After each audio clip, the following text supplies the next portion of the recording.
Gridiron Grinder! Hut hut hike! All right, we're rolling. It's Gridiron Grinder time. I'm Ryan. With me, as always, is my buddy James. We're just a couple dudes hanging out, talking about what's going on in the NFL each week. This is episode 162 of Gridiron Grinder. And for tonight, we're going to kick things off with Name That Stadium. Then we're going to cover the news from this past week. After that, we'll jump in. We'll do our week 6 power rankings and game picks. And then we'll close things off with our question of the week. And so, with all that being said, how's it going tonight, James? It's going good. How's it going with you? Going good, man. Going good. I just say let's fucking plug away and get this shit done, man. Do a little Name That Stadium for us. All right. So this is part of the show where, as you can see, I'm traveling around different venues that host NFL games. First person to guess, you get an extra special shout out. Guess right, you get an extra special shout out. We'll bookmark it. You can play it over and over again. I didn't check. I forgot to check this week, but I'm assuming there were no takers because we haven't gotten any in a long time. Yeah, and our numbers have been way down, by the way. So, but that's okay. Yeah. So, but last week I was at Tottenham Hotspur Stadium for the Bills Jags game. I mean, it's the international series, so you got to go there at least once. You know, maybe coming up you might see a German stadium in there if you Hint, watch hint. the show. Yeah. Hint. Not this week because this week's in London again at Hotspurs, so I won't be going there a second week in a row, unlike the Jacksonville Jaguars. Yeah, major hint. And no, I mean, I like that you do it because it's unique. You know, there's only a few of them a year. And then, you got the whole freaking rest of the year where you got to rotate, mostly the same stadiums. But yeah, the numbers are getting a little bit weak. I think that's okay. We hit like peak gridiron grinder like right at the end of the summer. It fell right off a freaking cliff. But it's okay, man. We're still having fun doing it. And I thought it was nice last week. We had that one viewer gave us our question of the week. And so that Sure. was fun to have some engagement that way. And hey, you never know, man. They might pop in here or there at some point. So okay, let's move on over and do our recap of the past week. I always put my surprise games at the top here, but I know we're going to save them for the end. So, starting off this past week, it looks like Justin Jefferson is going to be out for a little while. Do you know, James, did they end up putting him on IR? I don't recall. See, I don't I, remember seeing if he got placed on IR. I just heard that I, he's getting a second opinion on his hamstring injury, and it sounds a lot more severe than at least what he would like. And so, but they I don't did know put him because on IR. they did do it. Yeah, Sun was a um. So Vikings play him on IR on Wednesday. Okay, and yeah, I'm sure it's the short-term variety, but Yeah, it's uh, expected to be the short term. They don't think it's season ending, but we'll see. He's out at least for 4 weeks for them, which is not good timing for Minnesota because yeah, they're it's, sucking. they're sucking. Yeah. Yeah, and I mean, we were talking, I don't know, last week or the week before, or almost every week for that matter, about those guys trading Kirk Cousins somewhere. And I know it would be a complicated thing, but I mean, the rumor mill went flying this past week hmm with Justin Jefferson being out now.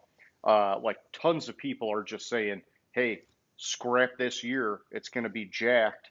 Just go out and trade Cousins while you still can. And, if Jefferson misses significant time, this year's going to suck anyhow. And so, um, but it is a tricky a situation with his cap number and everything. And I also heard Cousins, you know, it'd have to be a real sweet deal for him because he's getting ready to go to free agency again. Yeah. And I mean, he knows he knows he'll make out like a bandit if he just rides out this year and goes to free agency. So yeah, so we'll see how that shakes out. So yeah, like the most fucked up rumor I've heard this week with Cousins is everyone's rumoring that the Jets are gonna try to trade for him. Yeah, because it was a Super Bowl or bust year. Right. But the rumor I'm hearing is because of that, if the Jets get involved in trying to trade for him, Belichick is going to swoop in and trade for him to fucking Yeah, fuck to over the block it. Jets. I mean, if I'm Belichick, I do it just to try and save my fucking job at this point, Yeah. because it's a disaster in New England. I mean, I didn't think it could get worse than it was last year, and it's looking pretty fucking bad, man. Oh, it's really fucking bad. Yeah. So I don't know. I mean, if anybody was going to do it, I'd say them. But all right. So yeah, then I guess in quarterback related news, I got a couple that popped up this past week. The first one I thought we talked about last week, but Anthony Richardson. So he had that shoulder injury. That wasn't last week, right? That was the week No, before. that happened in the game last week. 2 weeks ago, we talked about it because he missed the game because of a concussion. Okay, He and then he came played back this and hurt his past week, shoulder. and he hurt his shoulder in the game, late in the game too. Okay, And because they put him on IR. yeah, they're saying he's out indefinitely. The original timeline I heard was a month. Hmm. But yeah, we'll see what's going on there. And then it looks like Deshaun Watson, he's going to miss a second game in a row now with a shoulder injury as well. That one, man, I was a little bit bummed out because they're going to start PJ Walker, not the rookie Dorian Thompson or Dorian Robinson Thompson or whatever the heck his name is. Oh, I D hadn't heard that. Dorian Thompson Rob DTR. So Yeah, I hadn't heard that he was starting. I mean, there's a yeah, lot of fucking QB injuries this week. Daniel Jones is out. yep, he was the next one I was going to. He's got that neck injury, so he'll be out. Um, and I think that's it, but that's still a lot for quarterbacks, man. Yeah. And then other injuries, you've got James Conner had a knee injury in Arizona. That's one I didn't see. Is that short or long term IR? Because they put him on IR, but like the article I read was just like a little tidbit that James Conner was placed on IR with a knee injury, and it's like, well shit. Usually when you hear about a running back with a knee injury, it's like it's serious. So I was expecting to see a little bit more than just that. Yeah, so I think the thing is with IR now is you don't have to designate it to return. So Oh, it's so they're you put just him on putting him on there and IR, they're so waiting to see what happens. he's out for at least 4 weeks. Okay. In other running back news, Khalil Herbert was put on IR against the Bears, and apparently the Bears against Minnesota this week are missing 3 running backs. Donta Foreman, Oh shit. Darrington Evans are both out. I'm out versus Vikings. Yeah. Oh hey, I'm good with that. Oh Honestly, no. it Sorry. sounds bad, but I want to see Roshan Johnson get a fucking chance to be their lead back, man. He has looked good in his limited carries this year. I misspoke. Rashawn John. So the Bears, Khalil Herbert was placed on IR, and then Rashawn Johnson is probably out with a Oh no, concussion. Travis Homer that is out sucks. with uh, a hamstring injury, or probably out with a hamstring injury. So they have Donta Foreman, and they signed Darrington Evans off of Miami's practice squad. All right. Well, it'll be the Justin Fields show. He'll just run Yeah, for fucking 100 yards. yeah, pretty much. It's what he does. But yeah, I just saw that like a second ago as we were talking, and also Miles Sanders is out against Miami, Okay, I didn't see that. That's good to know. and Miles Sanders and apparently 5 other Panthers out. Also ruled out Chandler Zavala, uh, Von Bell, Xavier Woods, J.C. Horn, who's on IR, Yeah. Gio That's Ricci. Yeah, that's tough for them because they're 0 and 5, and man, they're just getting desperate for a win, but you know, that Yeah, doesn't bode well. well, they're playing Miami, and Brian Burns is questionable, and Derek Brown is also questionable for that game. Yeah, so it's kind of like just err on the side of caution. Give the guys the week of rest. See what else you have in the depth chart, and maybe make a run back the week after to try and get your first win or whatever. But Yeah. it's an uphill battle. Although, you could take the other approach of, oh, maybe we'll fucking shock Miami because they're probably just planning on rolling in and fucking taking this one. So, um, Yeah.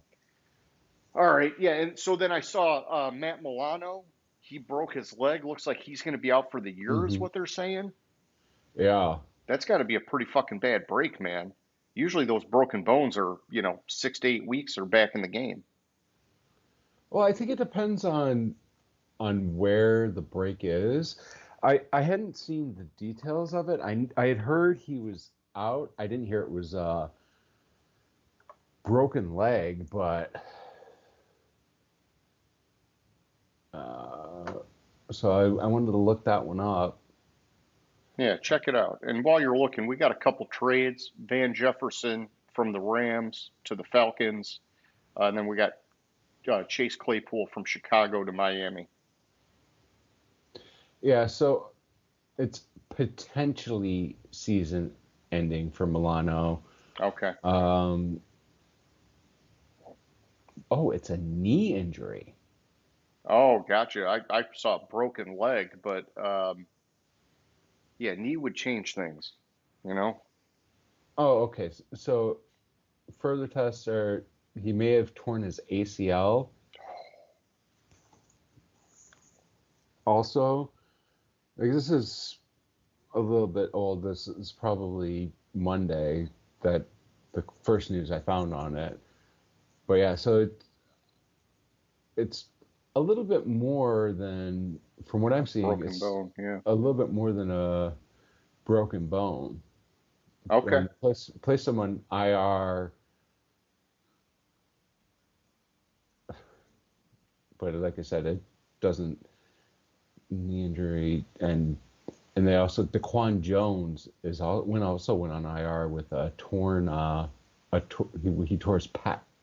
Okay. Yeah, that's usually a longer recovery time too, those pec injuries. Yeah. So I'm not seeing any real specifics about Milano in my quick search besides that. Sure. Yeah, and, all right. So, coming back to the Jefferson trade, you were talking about that on Facebook when you were hitting me up a little bit. Um, just trying to remember, you were a fan of So Jefferson, and so then, like 2 years ago when he came out, like in the preseason, like I thought he looked phenomenal, and I thought he had a lot of talent. And then the Rams, like they weren't using him, or he was hmm getting lost in the Rams, and I fell off like how high I was on him. So I'm really happy for him being traded, and especially being traded to Atlanta, who doesn't really have that. I mean, they have Drake London, and that's about it at wide yeah, receiver. They have Kyle Pitts. The problem is like, I mean, obviously Ritter hasn't been throwing the ball, yeah, but if they use him right, it could it, open things up a little it bit. could Yeah, open things up for him, but it could also he could also in theory fix that passing game a little bit. yeah, that'd be nice because you'd think that offense could have a lot of freaking horsepower if they could just get a little bit more out of the quarterback, man. Yeah, exactly. And Like I they did I did like last week. I saw they had Ritter run the ball a little bit, and that added some juice, which was nice. And we talked about it in the preseason. How I was saying he had like a fucking sneaky fast speed rating in hmm Madden, and I thought, well, somewhere in there, if the guy's really that fast, you gotta believe they're gonna have him run the ball as a quarterback, man. yeah, you would think, but I mean that's not really Artie the one man party's mo. I mean he's all about the running back. Well, I get all that, man. I do, but it's just about squeezing every drop out of your offense when you know you've got some deficiencies. Sometimes you got to get out of your comfort zone and get creative to get it done.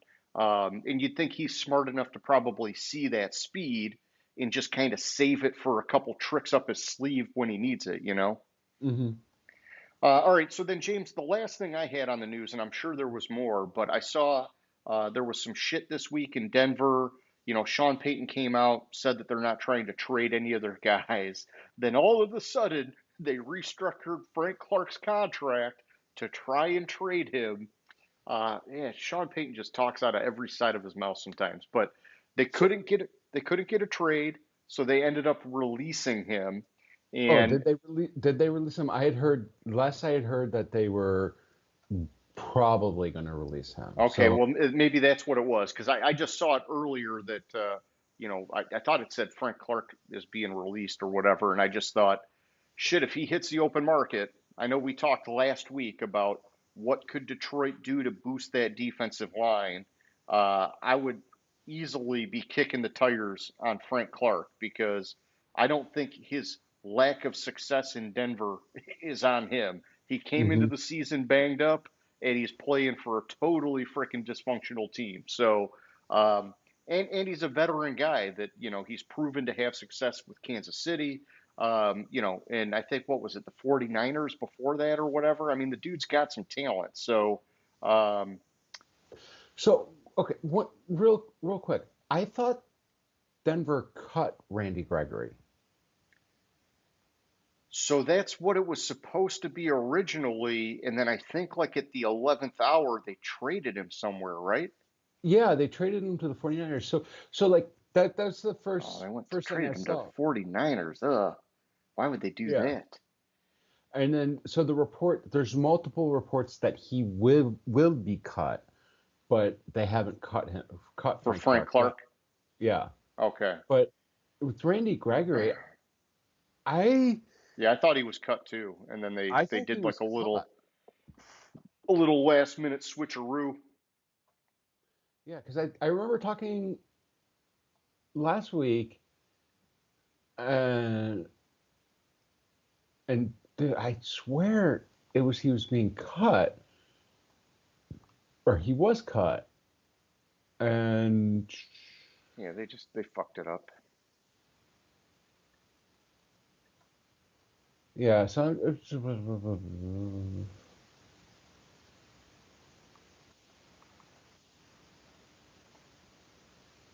I don't even know what he was traded for. It couldn't have been much, man. And honestly, it's like I don't like bringing him into a locker room like San Francisco's because they've got such a great thing going on. But I guess at the same time, if you don't really have to trade shit to get him, it doesn't hurt just to have that extra depth on the defensive line. It's just that you got to watch him like a hawk. That if he starts going bad seed on people, you just fucking bounce his ass out, man. Yeah, so like a quick search on it, like he's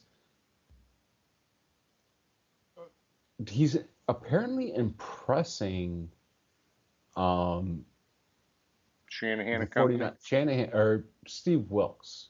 Okay. So I mean that's good. Like I mean if he keeps his head down, he has a lot of talent. He keeps his head down, doesn't Hmm. open his mouth, then Oh yeah, he, fucking lineup still has him rated as like a mid or high 80s. I mean that's a really fucking strong rating, man. yeah,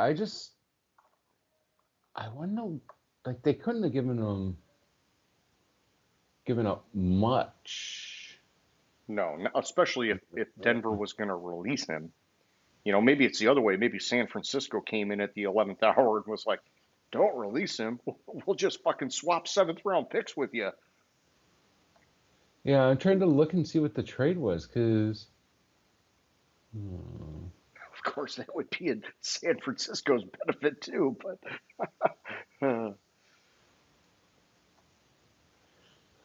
blah blah blah.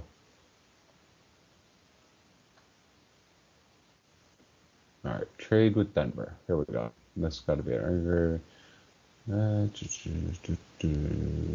Blah blah.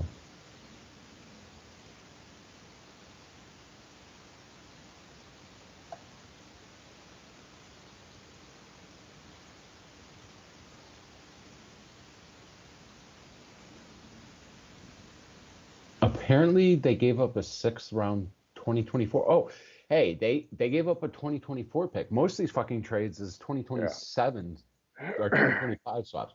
So the Broncos sent a 2024 seventh round and a 20 and Randy Gregory for a 2024 sixth round pick, which so basically nothing because San Francisco is probably going to win the Super Bowl, so they're going to be picking towards the end of the sixth Yeah. round, Yeah. and so and and they get moved back like 5 spots and Get a because fucking of the steal of a comp pick, picks man. and Yeah.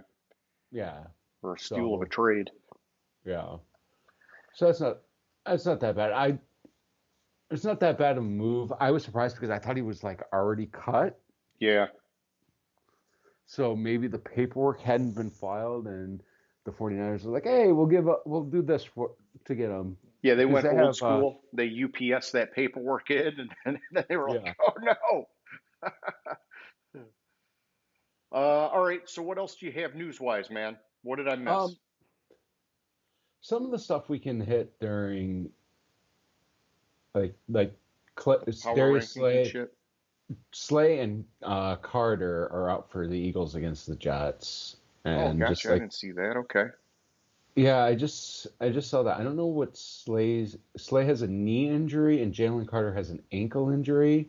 Okay. Um, Also safety Justin Evans and receiver Quez Watkins are out. The last one's not that big a deal, but I mean that's they're playing the Jets. No big deal. Good Yeah. game for Slay to miss. Yeah. Should be. Yeah. All right. Well, you want to do some surprise games of the week, James? Sure, once the page loads, I'm ready when you are to hit those. Yeah. I mean, I don't know. Maybe if we stop getting takers for all of our special topics, maybe we just do a fucking surprise games of the week as one of those sections. But um, yeah. So I mean, for me, it was New England getting just beat the fuck down again. It's Hmm. like it happens once and you're like, oh my God, man, it's getting bad. But you would have expected a Bill Belichick team to rally back from that and have like a good bounce back game. And they ended up getting shut out by New Orleans, 34 nothing or whatever it was. Yeah, the two worst losses in Belichick's career, Yep. 35 to Dallas, which, Dallas is a really good defensive team and a really good and a above average offense. The Saints have a below average offense and they have a decent defense, but I mean, But to their shut defense them hasn't been out, playing that way this year. right? Exactly. Yeah. And to Makes it so shut much out New worse. England, but not only to shut out New England, like, I mean, it was bad. Yeah. It like team sets first downs the entire game 8, 156 total yards of offense, 51 total plays, time of possession 20 minutes. They only had it was 2/3 of the game possession was with New Orleans. Yeah. It's just turnovers 3, 2 interceptions and a fumble loss. It's just it was bad. Like red zone, red zone. They did not make the red zone the entire fucking game. Jeez. So, man, I tell you what. No, keep talking. I'm going to make a note down for our question of the week. Maybe I'll add a little bonus question.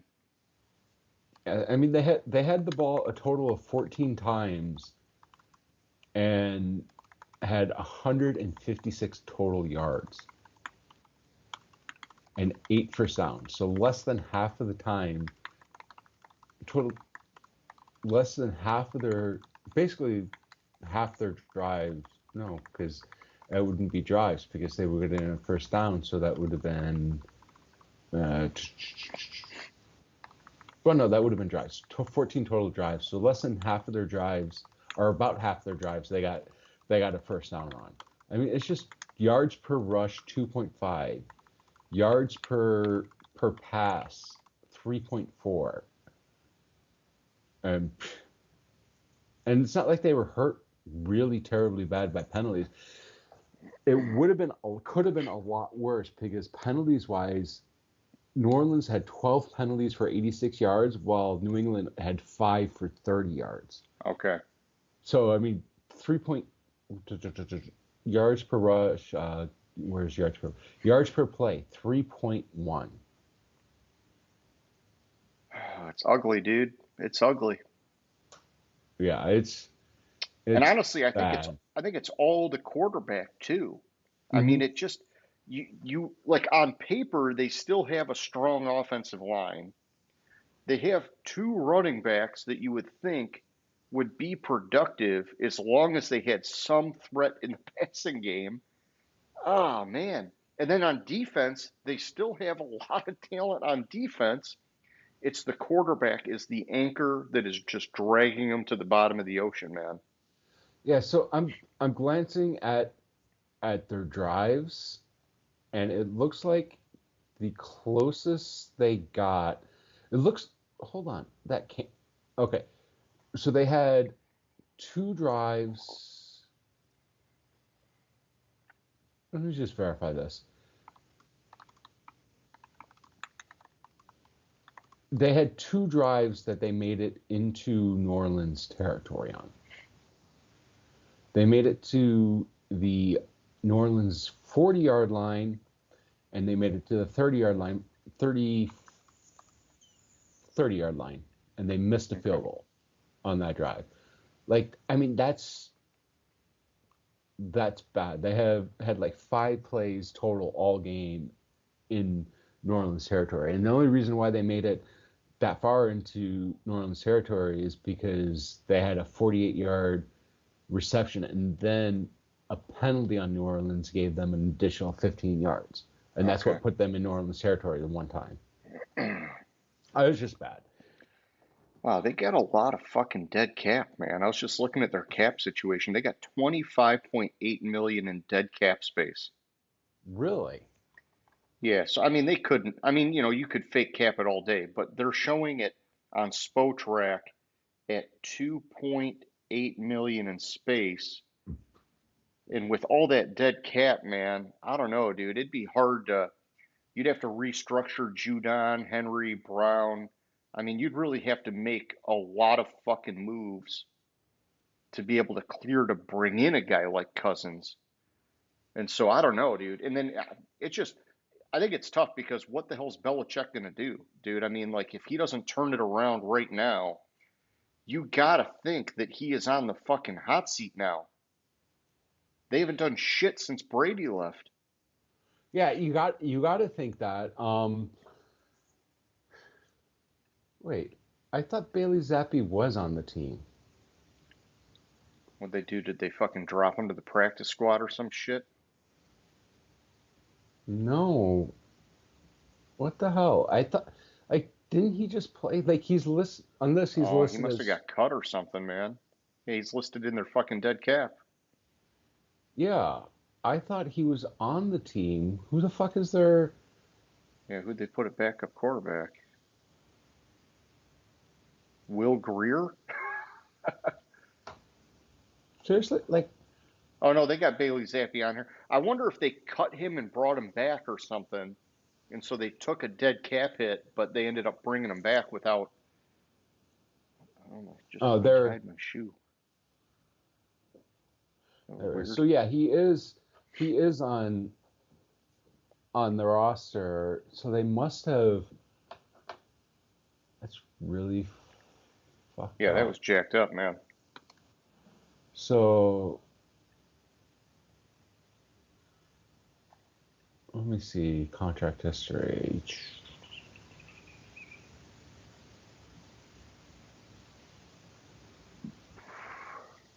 How the fuck does he have dead cap and live cap? Like he's only had one fucking contract That's what I'm with the saying. It's weird, Patriots. man. They did something. They did something that's funky. There, some fucking cap game. Oh, okay. Okay, okay. So at the beginning of the season, I found it. They renegotiated his contract and signed him to the practice squad Gotcha. at the beginning of the season. That's what it is. So that caused the dead cap hit.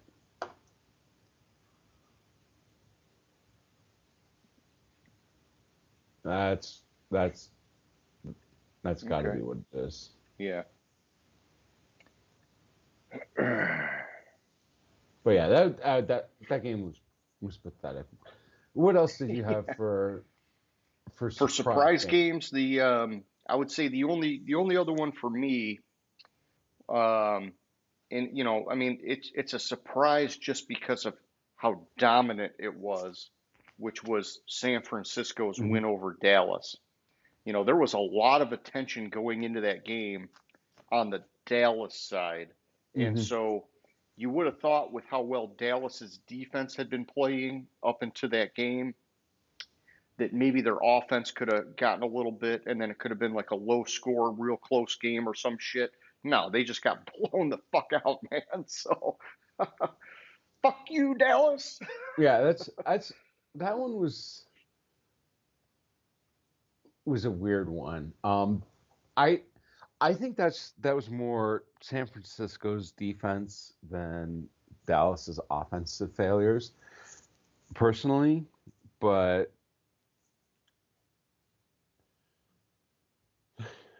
no, I don't. I didn't honestly didn't watch much of the game, so I don't have. There was something I had going on that pulled me away from the game, and I can't remember what it was. It's all good, man. The surprise of me for me, and it's going back to the Thursday night game last week, Hmm. was how lopsided the Bears Commanders game was. Like not as much of Yeah. a surprise that the Bears won because I had it as a really close game. I had it at 21-19 for Washington, but how dominant the Bears offense looked and how good the Bears offense looked was definitely a surprise for me. Yeah, they definitely finally clicked. Like the Hmm. Fields, DJ Moore connection really like caught fire, man.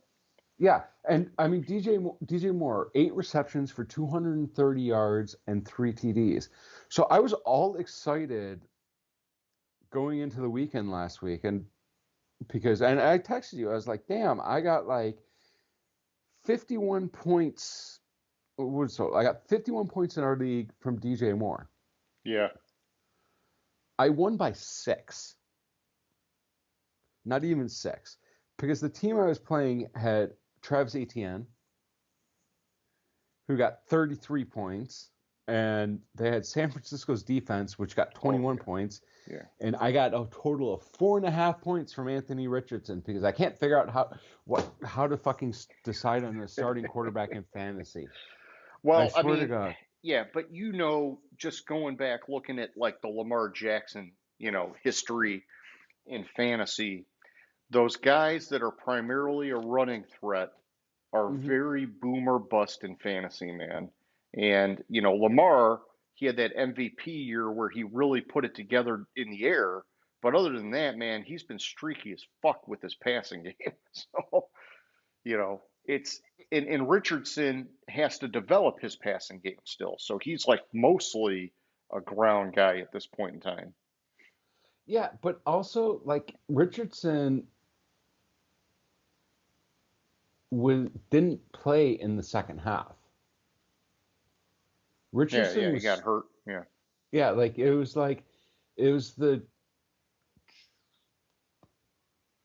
drive their last drive of the first half. He started off with like 4.5 minutes left in the first half is when he went down somewhere around there. Yeah. With the 4:39, he went down and didn't return in the first half. So I mean, he missed the entire second half. He Yeah, had that makes it tough. 98 yards passing and 5 yards rushing at that point, and no touchdowns. Like, All right, so let me change that then, James. You know from the history of Lamar Jackson that rushing quarterbacks have a tendency to get hurt. No, I know. I I know they're boomer bust, but like honestly, if you looked at like the reason why I finally started Richardson this past week is because the week before I got 4.7 points from Burrow. Yeah. The week before that I got 7.1 points from Burrow.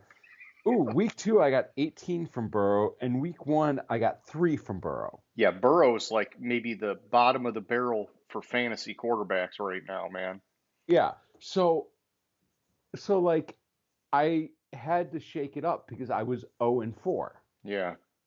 And of course, Richardson doesn't do shit because the weeks before, every week before that, Richardson did fucking good. Like week 4, Richardson had 33.6 points. Week 3, he was out.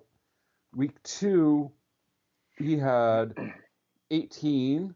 And week 1, he had 22. Yeah, So, the potential was there. I so mean, you made the right move. It just, that's just the random aspect of it. I still won, but how did we get on Richardson? Fantasy? I don't know. Or, yeah, well, I digress. yeah, it's good you got that win. You needed it. Yeah. All right, so I still don't know how the fuck you beat me the week before. Like seriously. pure fucking luck, man. Sometimes that's how it works. And shit, I'm fucking 5-0 now in our league. But and I've had a lot of good weeks. You caught me on a down week, and I just got, I think, lucky at the end there. But all right, what else do you have surprise game wise? That was basically it. Like everything else, like it could have been a surprise to you, but it wasn't really that big of a surprise because of the fact that Jacksonville had played in London the previous week, so they were out there for a full week. Oh yeah, you put me on notice with that game, and so even though I picked Buffalo, I didn't see it as like a big surprise. Yeah, and outside of that, I don't think there wasn't really much. Okay. Well, Yeah, let's no. fucking do our week 6 power rankings, man. All right. So I'll start off with 1 through 5. There is absolutely no change in my 1 through 5. San Francisco's won. Number 1. They won, didn't fall. Philadelphia won, didn't fall. Dallas lost, but they lost to San Francisco. They lost to my number 1 team. Yeah, Yeah. you could make the argument that because they got blown out that they should drop, but I'm not going to drop them for losing to a team that I think is clearly the best team in the Yeah. league. Detroit is 4. They beat Carolina, and Kansas City beat Minnesota. I thought about dropping Kansas City because of how close it was against Minnesota, but the two teams immediately behind them lost, so I left them at 5. I got you. Yeah, and so on my side, I still got Philly at 1, Kansas City at 2, and then at 3 I bumped up San Francisco, and that was in part because I had Buffalo there. They lost, so I dropped them down to 4, and then I kept Miami at 5, and so not a huge change in my top 5, but I can tell you later on in my board some weird shit started happening. Mm-hmm. Some of it because of the bye weeks coming in, and then some of it just because I had to I had to just aggressively reorganize some teams. And so, yeah, back to you at 6 through 10, man. Yeah, comparing our boards, yours had a lot more movement than mine. Yeah, and it's usually the other way around. Exactly. So at 6, I have Miami. They moved up 1 spot. They beat the Giants. They handled them pretty well. Plus, Buffalo lost, who I had at 6 last week, and they dropped. We'll get to them in a second. Atlanta beat Houston. They moved up 2 spots. I didn't feel comfortable moving the Chargers up off of a bye. So I left Chargers at 8, so Atlanta got the 2 spot bump. And Buffalo at 9, they dropped the 3 spots because of the loss to Jacksonville. I didn't want to go too crazy with the loss to Jacksonville. It was a close game. It was in London. If you watch the highlights or watch the game, it was like Buffalo was sleepwalking through the first half. Yeah. Like the time difference, which I harped on last week, the time difference made a big deal for Buffalo.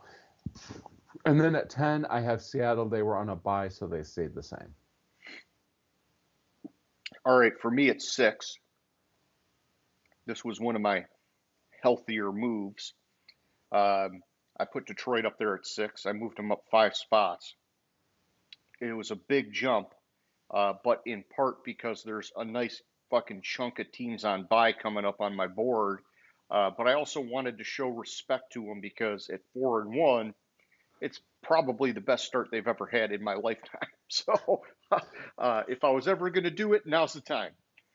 So I'm gonna say that it's not the best start in your lifetime. There's 1 or 2 starts that are better than that. Okay. From my memory, I'm gonna look it up while you check it go out through the because rest 4-1, man, it's a great start. But yeah, and then at 7, I got Dallas. Even though they lost, it's kind of like you said, it was against the 49ers, and so I didn't drop them on my board. And then at 8, 9, and 10, I've got 3 teams that went into a bye week: Cleveland, the Los Angeles Chargers, and Seattle. And so I locked all those guys where they were at, and that kind of led to some other moves as the board goes down. But that got me to 10, man. So in 1991, they started 5-1. Okay. In 1993, they started 4-1. I want to say, I thought there was one of those years that they started. I'm gonna find it, and Sure.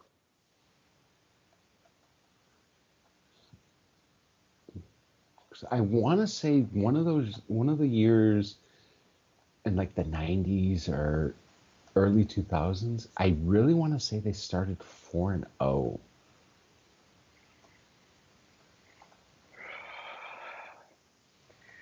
Yeah, and that's fine. But fuck, you got to go back 30 years. No, I said I said But the in our late lifetime, 90s in our in our lifetime, life. yeah. I said the late 90s, Oh, late 90s. Okay. early 2000s. I'm only finding 4-1 seasons though. Yeah. Oh, I don't want to look at that season. All right, so I'm going to do this a different way real quick.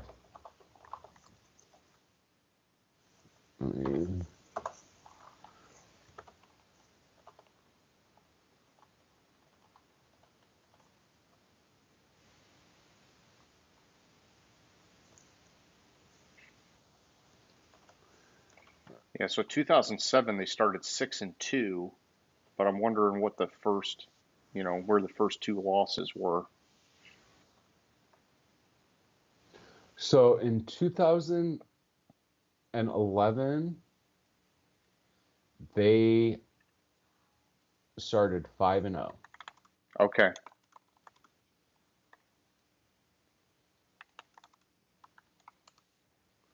That's actually, that article doesn't make sense because the article says Yeah, they're off to their best start in in 40 at years. least 40 years, but then it says their best start since going 5-0 at the beginning of the 2011 season. Yeah. Yeah, you're looking at that Pride of Detroit article? Yeah, Huh. I I think they. I mean,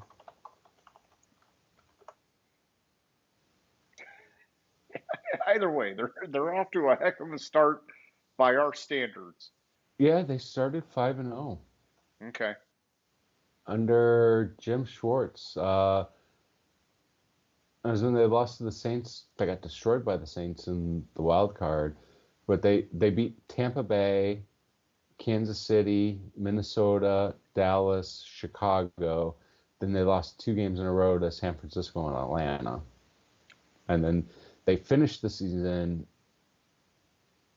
So after the they've only bye. finished, yeah, so I just found one that says they've only finished, or they've only started 4-1 or better 4 times in 50 seasons. So Yeah, you probably just found three of the four. Well, I guess this would be the fourth, right? So, Yeah, so yeah, so 2023, 2011, 1991, 1980. Oh, and then 1971 they went 4-1, but that was before my time. And then yeah. 1970 they went 4-1.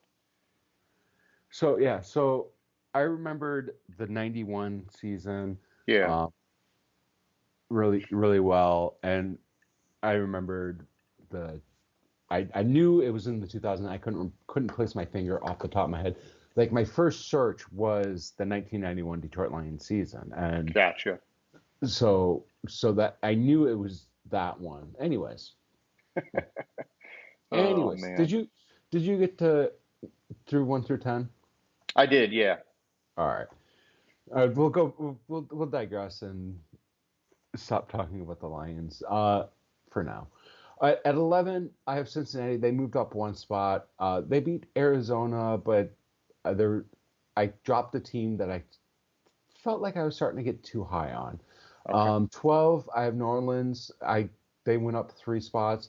It's a combination of Pittsburgh or Baltimore losing, Cleveland being on a bye, and me dropping a team there. I don't really think New Orleans is the 12th best team, but they did beat the shit out of New England. Hmm. Baltimore lost to Pittsburgh. I didn't want to get too overly down on Baltimore for this game because it was at Pittsburgh, um, and it was a divisional game. Plus Cleveland lost, and I dropped the team from ahead of them, so it kind of evened out to where they ended up.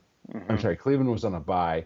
They beat Cleveland. They ended up the same. Cleveland on a bye stayed the same. Jacksonville moved up a spot. They beat Buffalo. Wasn't going to move Jacksonville, but then when I looked at Tennessee, which we'll get to in a little bit, I moved Tennessee down out of the top 15, which caused Jacksonville to bump up a spot. Okay, I got you. Yeah, so for me, I've got Jacksonville at 11. Then after that, I got Pittsburgh. In Jacksonville, I bumped up one spot. Pittsburgh, I bumped up two. I liked the win over Baltimore. And then at 13, that was one of my first big moves here. I dropped Baltimore by 7 spots. And realistically, I was only going to drop them past my like grouping of teams on the bye weeks. But then because I had Pittsburgh so close, I thought, fuck it. I'm just going to put Pittsburgh ahead of them at least for this week, and then we'll see where it shakes out in these coming weeks. But I do believe talent wise on paper, Baltimore should be the better team. And like you said, it's just a divisional game. Pittsburgh got the best of them. That shit happens. And then at 14, I've got Cincinnati. I dropped them down one. I really, um, it's like I want to have Cincinnati lower on my board because of the way they started the year, but then they got the win. And so I just, I wanted to drop them as an adjustment, but I couldn't drop them too far because they were coming off a win, if that Mm-hmm. makes sense. No, it So, does. and then at 15, I've got Tampa Bay. Fuck, man, they're sitting at 3-1, dude. I'm just trying to show them some fucking love, man. Well, you kept them the same, but Yeah, I hear it. that's what I'm saying is that I already had them up high in comparison to your board and honestly a lot of the other power rankings I've seen. But I feel like that record it deserves to keep them in that range for now, and so yeah, I just kept them there. 16, I have Tennessee. I dropped them 5 spots. I didn't like what I saw against Indy. Like the week before, I think I got overly corrective by them beating Cincinnati. I think them Yeah, beating Cincinnati was more of a Cincinnati issue, not a Tennessee thing. yeah, At 17, Vegas, they stayed the same. They beat Green Bay, but I mean, they barely beat Green Bay.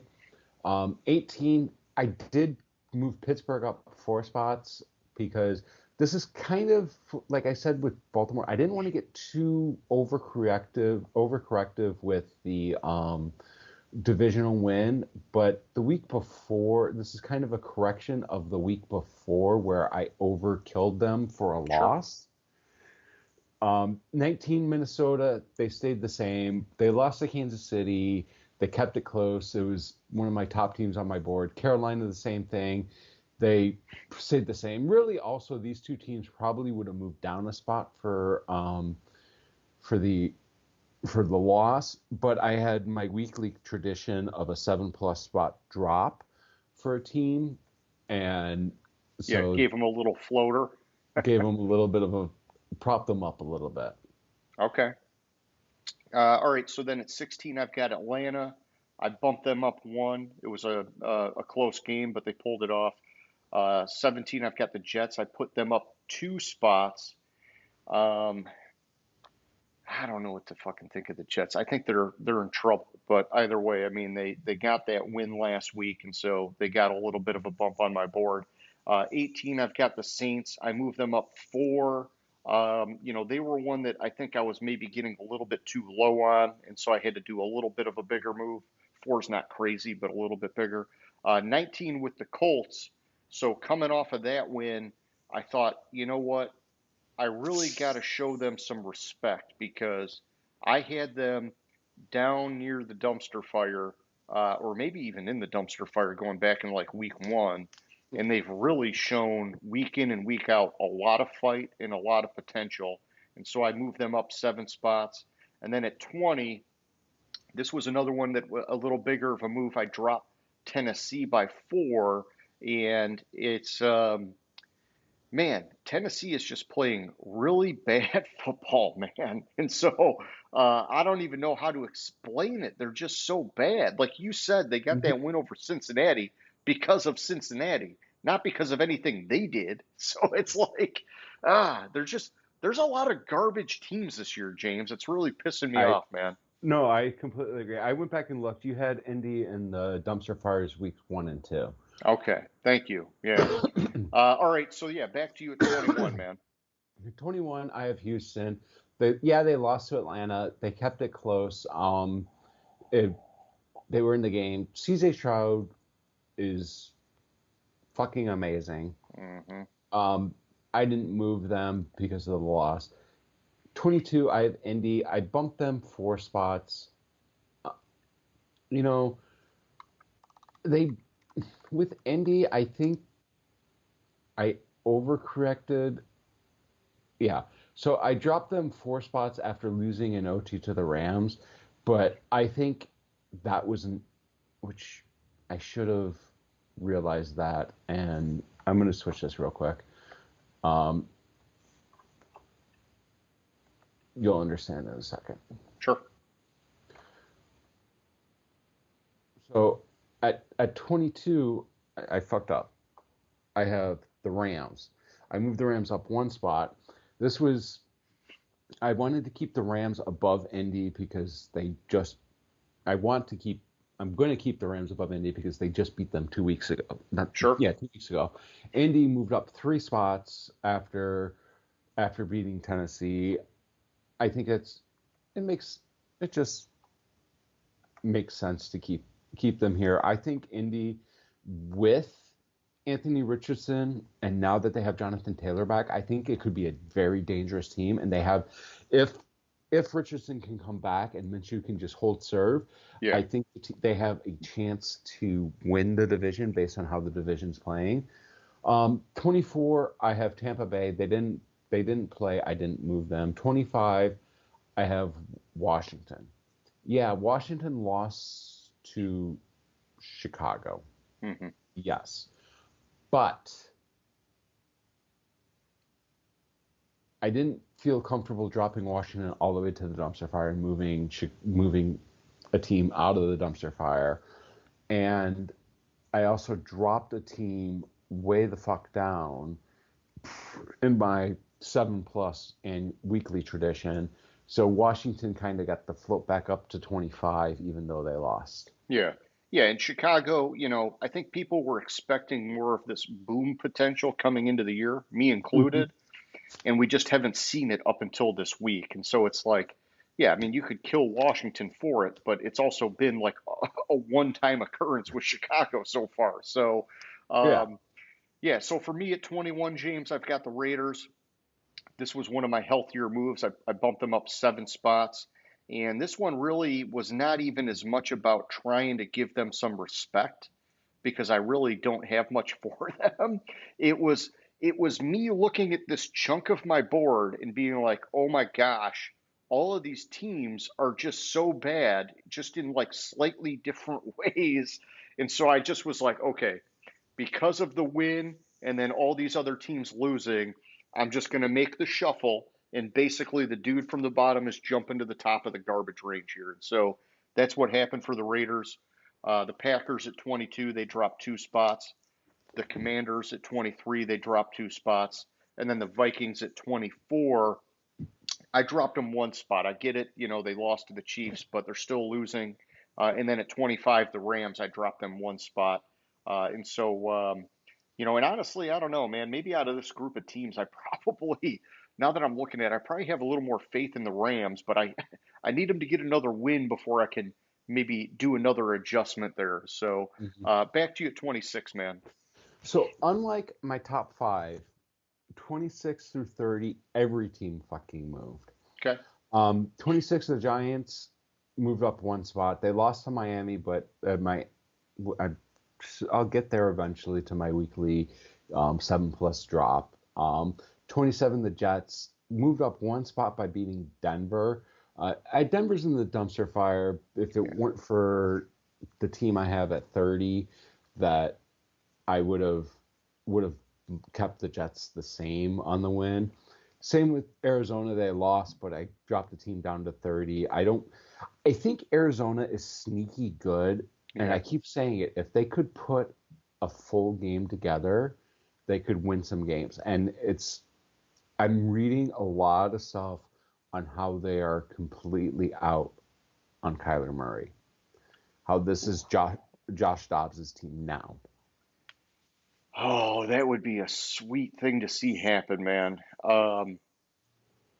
And I don't have ill will for Kyler Murray. I just think he's been such a fucking crybaby, and then that Hmm. studying bullshit and everything. It's like sometimes you got to just shake things up when you get bad blood like that, man. Yeah, exactly. I'm reading a lot on that. Um, I wouldn't be surprised if they keep Murray on IR and see what Dobbs can do and make a Sure. decision at the end of the season is all I'm saying. Green Bay, they lost to Vegas. They still moved up 1 spot because I took New England from my top 20 down to 30 after that 34-point loss to New Orleans. There's a lot of problems in New England. I don't even know where to start with the problems in New England because everything is a problem. Yeah, the quarterback is a problem. The defense is not playing good. The running game is not there. Nothing is being effective on that team. I'm Yeah. reading a lot of rumors that Belichick is done after the season. Kraft is done with Belichick. But I dropped New England down 12 spots to number 30. Yeah. Pretty powerful stuff going on there. All right. So at 26, I've got Houston. I dropped them down one. 27, this was my big move. I've got the Patriots. I dropped them down 9. I thought it would have been better than yours, but hey, you 3 upped me by moving them down 12. So then I've got Denver. I moved them down 1 spot. Chicago, I moved them up 2. And then the Giants, I've got down 1 at 30. And so just some bad teams here, but we still got our dumpster fire, man. So give me yours, man. All right. My dumpster fire just flipped. Denver is Chicago won, so they got a spot bump. Denver lost, so they dropped down a spot. Not too crazy. Yeah. For me, I got Arizona at 31. I dropped them down 1 spot. Like you're saying though, they are playing good football. They're just like they're sort of like shooting themselves in the foot in every game. And if they could just avoid like that one critical error, they could get more wins. and I'd like to see them come out of my dumpster fire. But at 1-4, they're down there. I think you could make the argument for them. You could make the argument for the Giants, and like you could definitely make the argument for the Bears. And this is just the one that I've got because I started them on the season lower than those other teams. Mm-hmm. And then at 32, I've got Carolina. I really like Carolina, man. I like a lot of their players. I like their coaches, but they're 0-5, and so they floated down to the bottom. And until they get a win, they're just not going to be going anywhere. Speaking of Carolina, one rumor I don't know if it's a rumor, I've seen it like 4 times this week, is something about trading Jamison Williams to Carolina for like Brian Burns. Yeah, but why would Carolina do that, man? I mean, they like, from what I'm hearing, they like Dalton as the backup, and Bryce Young's going to keep getting the reps as the one. Although I could see if they could get Because some draft picks as part of it, then they maybe don't you have do it. wide receiver. They don't have anybody at wide receiver, Yeah, and but that's you're what not. But you're trading for Jameis Winston, you said? Jamison Williams from the Oh Lions. shit! I thought you said Jameis Winston. I was like, why? No, Why would they do that, James? Um. Jamison Williams. Oh man. Wow, I didn't think about that. So, I mean, it would give the Lions defense a nice boost. Hmm. And Jameson hasn't done anything on offense Exactly. in a year and a half. Um, I think all the talent's there. Wow, that's an interesting one. I'd have to fucking noodle that one around for a little while, man. No, it's something I've seen like multiple times, and I don't know if it's one person throwing it out, like, and people are just like picking up on it, or if it's like I haven't dove much into it, Yeah. but it's an interesting concept, and it ties into the question of the week last week. Yeah, no, for sure. Yeah, that would be more on like the home run hit side of that question of the week because Yeah, Burns is fucking amazing, man. exactly.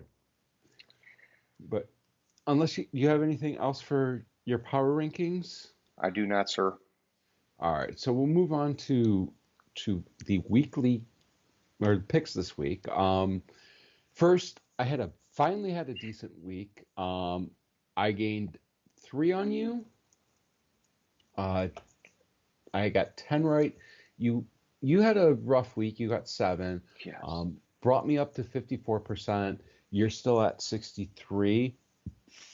Last night we both were on the Chiefs. I mean, that was Obvious. the obvious pick of the century. Yeah, although it was a close game, right? But Kansas City's defense played great, and their offense did just enough. Yeah, just enough. So first up for this weekend, we have at Tottenham Hotspur Stadium, Baltimore Ravens, and Tennessee is designated the home team. Now, both these teams are playing their second game in London. The last game that the Titans, both of them played, they lost in their first game. The game that Baltimore played in London, it was 6 years ago, I want to say. Let me find the exact date. But it did not go very well for Baltimore. It was, I'm not seeing it offhand when exactly it was, but it was a 37-point loss to Jacksonville. Okay. Which is weird for a Harbaugh coach team. Oh yeah.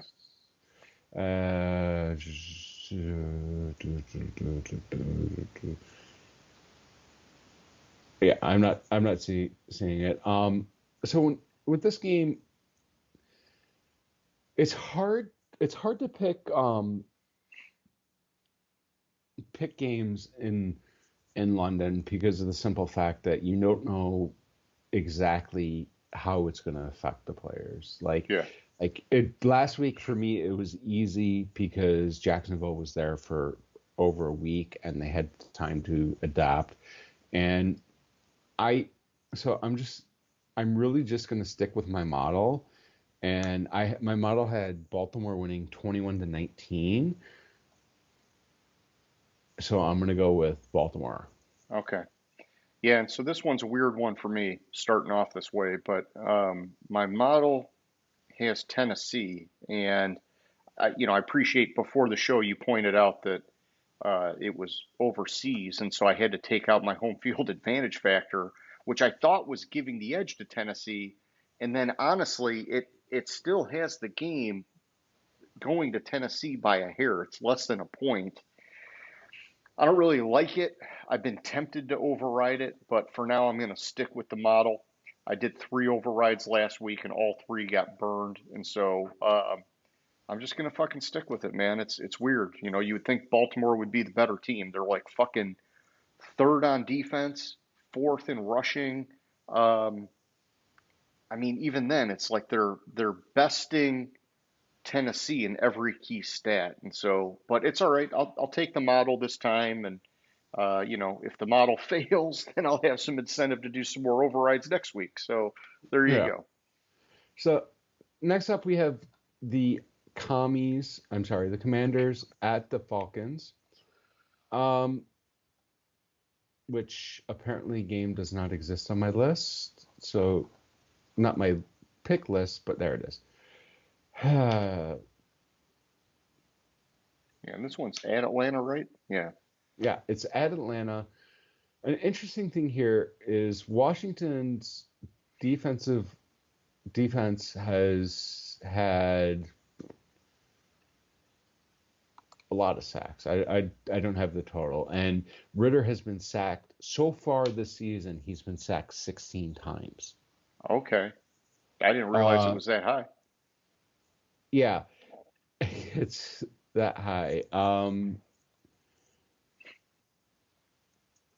But Sam Howell has been sacked 29 times this season. Yeah, I'm telling you, dude, that every week except for 1 week, I keep hearing he's been holding onto the ball too long. Mm.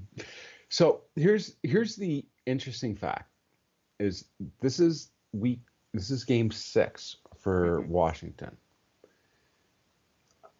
If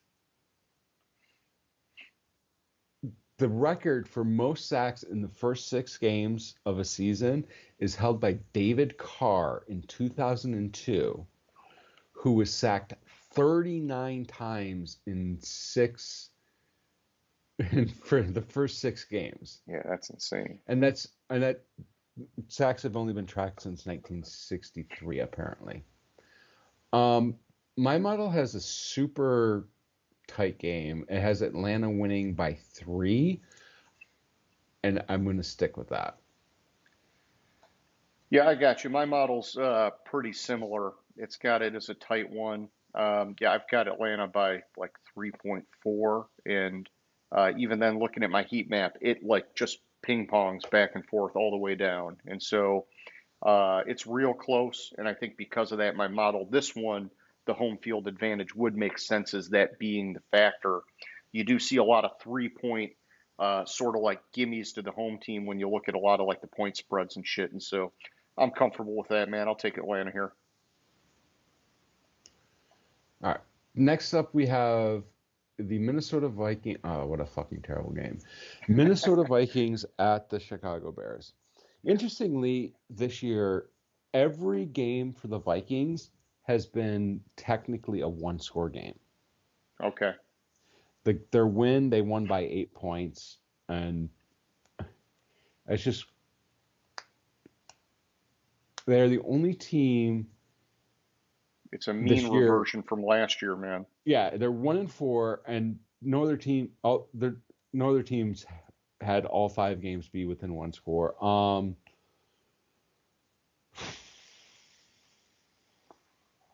I just don't like this game.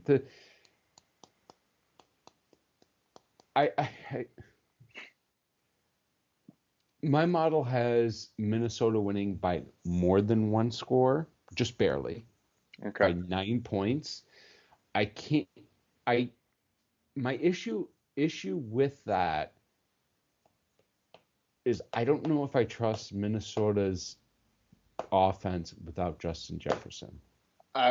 That's exactly where I was going to go, dude. They're third in passing Hmm. according to NFL.com, but without Justin Jefferson, man, you think they're going to have a problem because they're only 28th in rushing.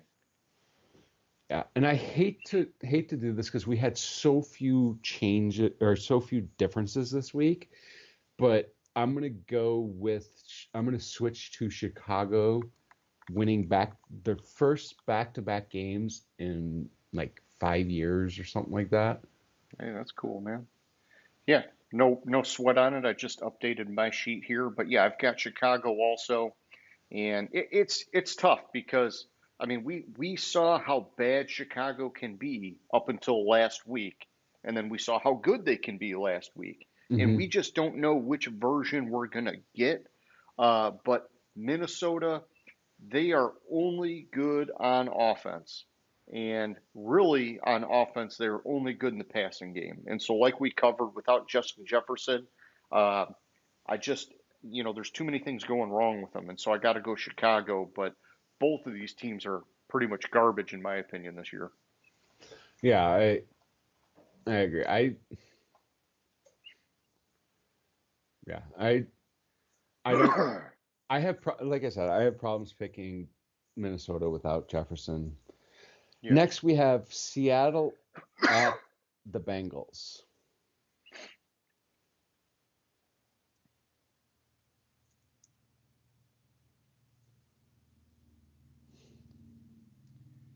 Yeah. Seattle 3-1, Cincy 2-3. Yeah, 3-1, 2-3. Cincinnati hasn't really been playing that good. Uh, Jamal Adams is supposedly coming back from his. Was supposedly going to be back from his concussion. Oh, that's good. I didn't even realize he's still been out.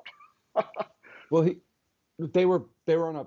It was 2 weeks ago. He had the concussion, and then Seattle had a bye Okay. last week. I thought he got it in oh no, it was week one last year that he got hurt. Okay, all right. Yeah, Yeah, it was his first start since last year. And he yeah. got hurt, but it wasn't week one. Burrow ranks 31st at yards per attempt at 3.1, 26th at completion percentage at 36.4, and 24th at QBR at 10.7.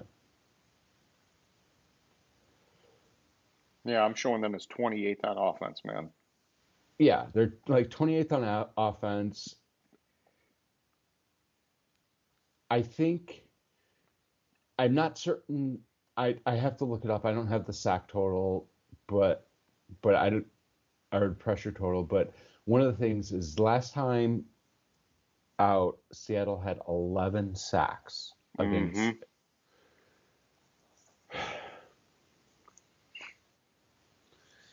It's like everything I read wants me to pick Seattle in the game.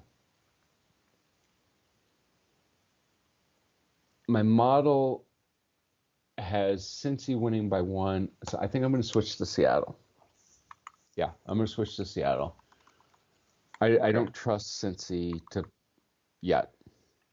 No, I hear you, man. I'm honestly I'm awfully tempted to do the same, but for the sake of having some separation here, I'm going to stick with Cincinnati. When I look at it, and that my heat map is all fucked up for Seattle because their Mhm. players are just like perennially underrated in lineups compared to what they put on the field. And so like I tried to go to the NFL.com matchup, and really the one thing that sticks out is that Seattle is eighth on defense right now. Otherwise, these teams are actually very evenly matched, which I would have thought Seattle would have been further ahead on rushing, but it's only showing them at 24th. Um, So I don't know, man. I'm gonna stick with having some difference here, and I'll stay with Cincinnati. It's a home game for the Bengals. They're still kind of sitting in desperation mode, even though they beat Arizona last week. Uh, I'm just hopeful that some things will start clicking for them, like we know they can. Every week that goes by, Burrow gets a little bit healthier, and so yeah, I'll just for the sake of having some fucking fun here, I'm going Cincy. All right. Next up, we have the 49ers at the Browns. And the interesting thing about this game is it's one of the league's best offenses, San Francisco, versus one of the league's best defenses, Cleveland. Yeah, who would have thought that Cleveland's defense, with how bad they were last year, Mm-hmm. holy cow, they have put it together this year. Through four games, Cleveland has only allowed 5 offensive touchdowns, Yeah. which is crazy to me. So Myles Garrett has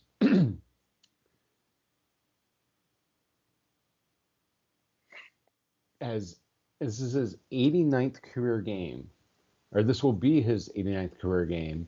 He already has 80 sacks, so he's already with 2 games to go in top 3 on starts in your or sacks in your first 90 career games. Yeah, he's phenomenal. Since 1982. When sacks became an official stat. I'm going to say it. I say it every week. When Brock Purdy loses, I will consider picking against him. I'm on San Francisco. My model has a close game, 17-12. Okay. Yeah, shit, I'm glad you said that. My model has this as a surprisingly close game as well. But I got to take San Francisco, man. Cleveland's rolling with the backup quarterback, and so it's hard to pick Cleveland. It's hard to not take San Francisco, and it's hard to take a team with a backup quarterback, and so I got to go San Fran, man. Next up, we have the Saints at the Texans. Yes, we do. So the Saints, according to ESPN.com, the Saints have allowed the 6th lowest QBR rating against them at 46.4.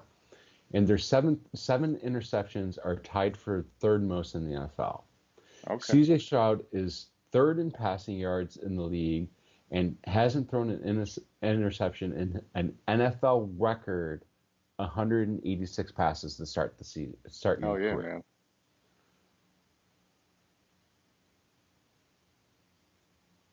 If Alvin Kamara gets 2 touchdowns in this game, he will 2 rushing touchdowns in this game. He will tie Mark Ingram for the most rushing touchdowns in Saints history. He already set last week. He set the all-time leader in touchdowns in Saints history at 73. No Ricky Williams, huh? Fucking Ditka traded all those picks for him. So the Saints games have gone under the total in 11 straight games.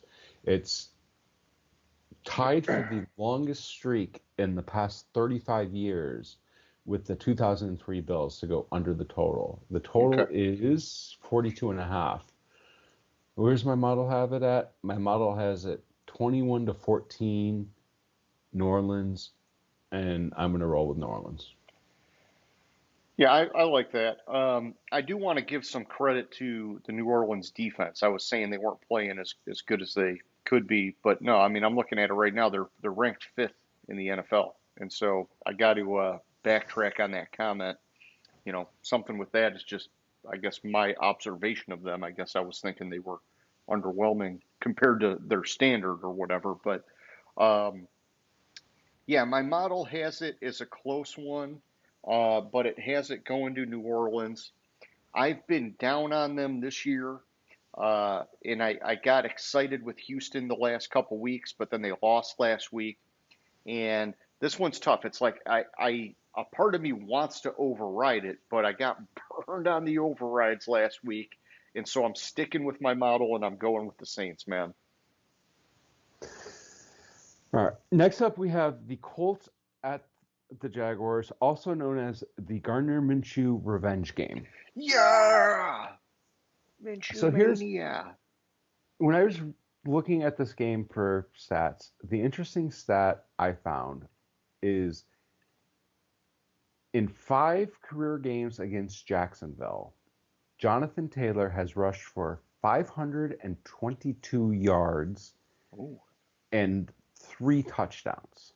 He won't this time, though. He's not. It's just, I'm just saying He's that. supposed to be bigger role, but this year, the Jaguars are ranked 5th in the NFL against the rush, Oh, shit. I didn't know that. allowing 81.6 yards per game. If Richardson wasn't hurt, I did it 2 ways. If Richardson wasn't hurt, my model had it as a tie game. Literally a tied game. Okay. Like going out like 10 decimal points tie game. I have it with Minshew in there. I have it as a 24-23 victory by Jacksonville. I'm gonna roll with my model just because I think Jacksonville is the better team. If this was later in the year when Jonathan Taylor was back in full swing, I might override my model. But with where it stands currently, I'm going to roll with Jacksonville. I gotcha. Yeah, I mean, for me, I would say that Indianapolis has been overperforming from what I expected this year, and some of that has been because of like that sort of like electric play that we've been getting out of Richardson. But Minshew's been good in his own right. I don't want to take anything away from him, but their defense, well, their defense hasn't been great, but they've been running the ball well. They've been passing pretty well. Um, the Jags, on the other hand, they've kind of been a little bit of the opposite of what I was expecting. I thought they were going to take another step forward this year, and they've been slow to do that, sitting at 3-2. Um, but with all that being said, I still just on paper like Jacksonville that much more, and it's in Jacksonville, right? So yeah, I mean I got to go the Jags here, man. All right. Next up, we have the Panthers, the 0-5 Panthers at the 4-1 Dolphins. Yeah. And yes, the Panthers are 0-5, but when I look at their defensive statistics, their defense is doing really good. We knew Carolina's defense was good though. They have the 4th highest sack rate in the NFL, and they have the 2nd best third down defense in all of the NFL.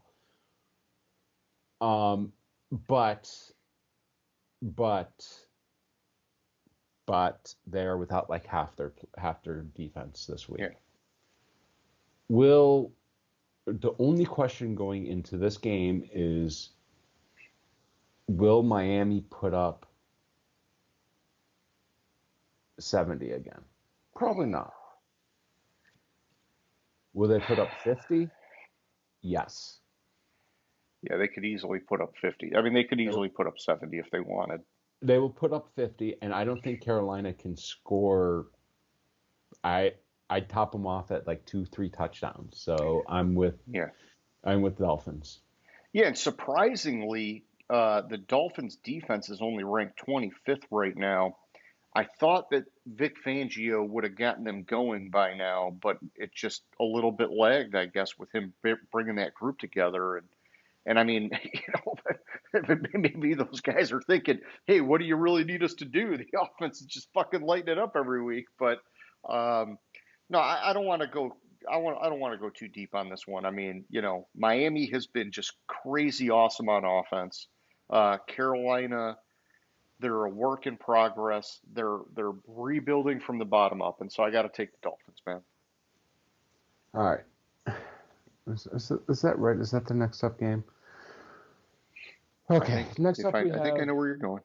the Detroit Lions at at the Tampa Bay Buccaneers. Leaders of the North against the leaders of the South. Old Central rivalry. Oh yeah, it almost sounds like a little Civil War action going on here, man. The North Lions against the South have the fourth best points per game rating, defensive rating in the NFL, or points allowed per game at 29.6. Okay. The Lions have. Oh, this is an interesting fucking stat that. So, you know how the past years the Lions have gone away from actually being able to run the ball? Yeah.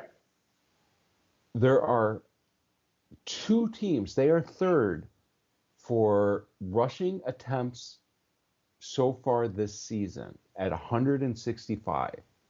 The Eagles and the 49ers are ahead of them. Okay. I mean, I think that tide started to turn last year. Yeah, it started to turn last year, but it's. I like that, man. If you can effectively run the ball, you can control a lot of games, or you can at least stay in a lot of games. The last 3 games, the Bucs have held their opponents to fewer than 80 rushing yards total. God.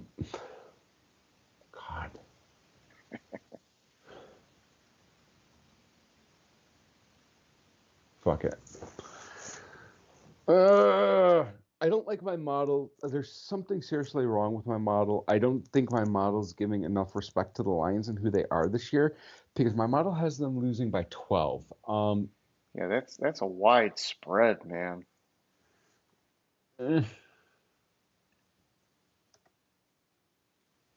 What it hinges on is what this game's going to hinge on is the success that David Montgomery has if he can get 100 yards and and become the first player since Barry Sanders in 1998 to have 3 consecutive games with 100 yards or more, the Lions will win this game.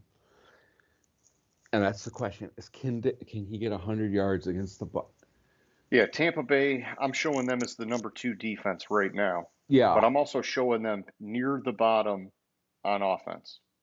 Yeah. I can't. The Lions are favored by 3,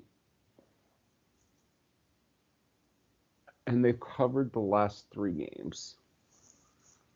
They're 4-1 against the spread this season, which matches their record. Don't go against the Lions, dude. Yeah, I can't go. I'm gonna override and pick the Lions. You're a Lions fan. It would make you feel bad if you went against them. And if this was like 2 years ago, it makes more sense. To go against them, but yeah. No, and I got you. I mean, we broke it down pretty good, and strangely, my model had Tampa Bay winning as well, but it was like by a fucking hair, and so it was easy for me to override this one game, and I'm gonna try to only override this one game, even though my model has a couple funky matchups, and so I'm with you. Detroit's the way to go, man. We gotta ride that fucking train while we can, dude. all right. Next up, we have the Patriots at the Raiders. Yes. A couple interesting facts when I was researching this game is the Patriots have been outscored in the last 2 games 72-3. Oh my gosh. In the last 6 quarters, so the last game and a half, the Raiders have only given up 13 points.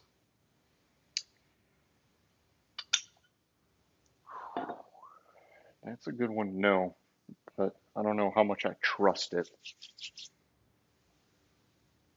Um, because, 4 of those against the Packers who really did themselves no favors.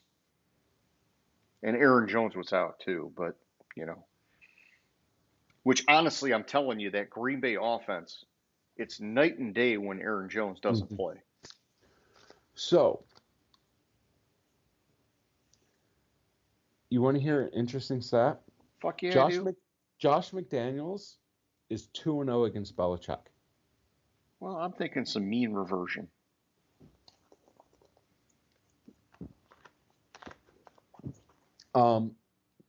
I'm not. Josh McDaniels is going to join Dave Wannstedt as the only coach to defeat Bill Belichick and the Patriots in each of their first 3 meetings. And the Raiders are going to win this game by a field goal. Who was once, what was he, the Dolphins coach? I think Dave Wannstedt was, I want to say Chicago. Dave, I don't know how to spell your last name. I mean, I see his face in my head. I remember his mustache and everything. I don't know why I thought it was the Dolphins, but So he was the head coach of the Bears from 93 to 98. He was okay, the head coach of the Dolphins from 2000 to 2004. okay. So we both And got it right. yeah, so exactly. We both got it right. All right, so you're taking the Raiders. Yeah, I'm I'm looking at heavily this on the Raiders. fucking Caesars sports book has a 59% win probability for the Raiders. Um, this is, this is one of my weird matchups that we talked about. That my model's picking the Patriots. I don't like it, not one bit. Um, statistically, the Patriots are 10th on defense versus 15th for the Raiders. Passing wise, they're pretty goddamn similar, 17th versus 15th. Rushing, the Patriots surprisingly are better rushing the ball, 25th versus the Raiders 31. I don't know why they can't get Josh Jacobs going this year, man. Like that's just blowing my mind. But it also kind of goes back to all the running backs wanting all their fucking big deals and all this shit. And like all of the guys that were involved in that uh, have been like either hurt all year or they've done nothing. Of course, I guess Tony Pollard's probably been okay with Dallas, but um, yeah, I don't know, dude. I don't want to override too many picks in my model, and so I'm going to take the Patriots. And it's fucked. My model has it like a 3 point game. It has it at 1.7, but I kind of like have a little bit of a range on it. So I'm just going to take the Patriots, man. Uh, Next up, we have the Cardinals at the Rams. I want to put the caveat as I talk about this game, depending on John, uh, Sean McVay's McVay. status for the game, I may switch this. Okay. Um, McVay, I'm trying to remember.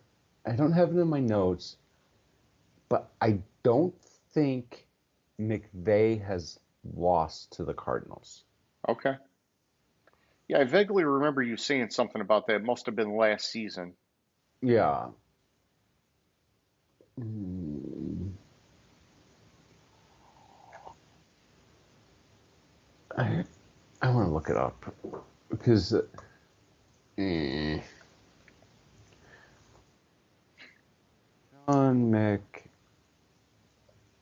McVay record. Google's a beautiful thing. Yeah. He has lost one game to the Cardinals. Okay. He is 10-1.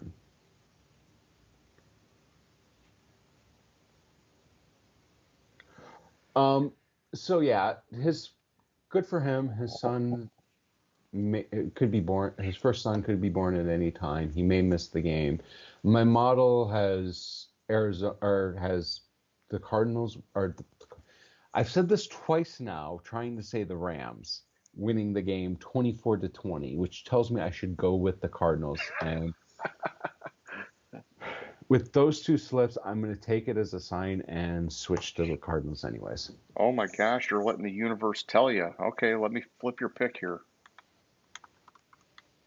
That's like a fucking hippie ass thing to do there, James. But you don't want to fight the universe, man. You don't want to fight the universe. Um, I'm gonna go with the Rams, and I'm gonna try to not slip it up here. But my heat map in a very rare moment for this season so far is almost all green for the Rams. It's been the opposite up to this point, so I want to give them that benefit of the doubt, and I'll stick with it even if McVay's out. I'll give the benefit of the doubt to their assistant coach.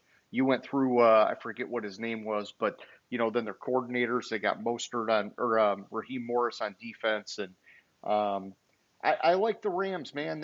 They were I was so down on them coming into the year, and they have like just blown me away with how resilient they've been despite the roster overhaul and just all the adversity.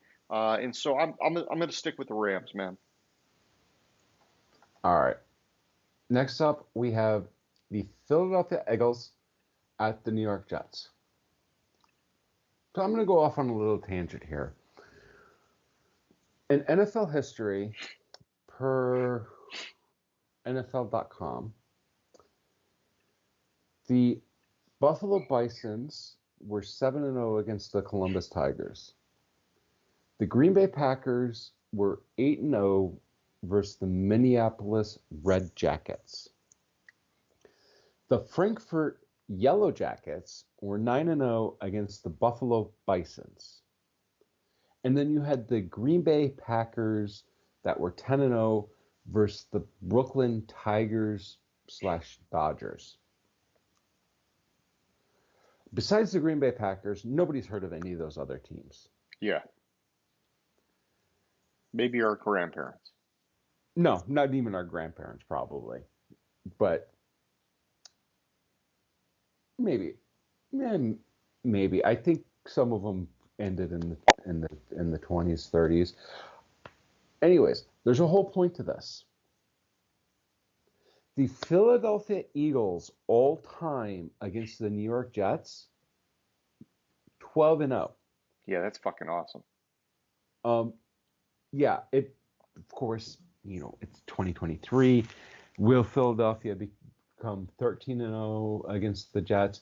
This is a good week for Darius Slay and some defensive players to be out because Zach Wilson doesn't know how to play the game of football or the quarterback position.